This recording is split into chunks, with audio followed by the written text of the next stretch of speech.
Vote দিয়ে বেরিয়েই বহরমপুরের নির্বাচন নিয়ে অভিযোগ অধীর চৌধুরীর। এদিন কাশিমবাজার পৌর অবৈতনিক প্রাথমিক বিদ্যালয়ে 21 নম্বর বুথে ভোট দেন প্রাক্তন সাংসদ বহরমপুরের কংগ্রেস প্রার্থী অধীর রঞ্জন চৌধুরী। ভোট দিয়ে বেরিয়েই দৌলতাবাদ এলাকায় ভোট নিয়ে কি অভিযোগ করেছেন কংগ্রেসের প্রার্থী অধীর রঞ্জন চৌধুরী?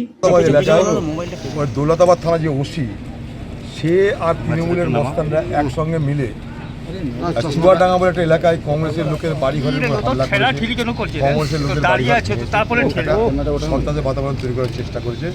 দৌলতাবাদ থানার অধীনে চুয়াডাঙ্গা বৈচিতলা এলাকায় ওখানকার ওসি দৌলতাবাদের সরাসরি মদতে এটা আমরা কমপ্লেন করেছি। গতকাল রাত্রে ওখান থেকে কংগ্রেসের একজন ভালো কর্মীকে অ্যারেস্ট করেছিল দৌলতাবাদ থানার পুলিশ। তাকে কালু, তাকে রবিউল শেখ, তাকে গত রাত থেকে এখন পর্যন্ত তার বাড়ির লোকের সঙ্গে দেখা করতে জানি, তাকে জল তক খেতে দেয়।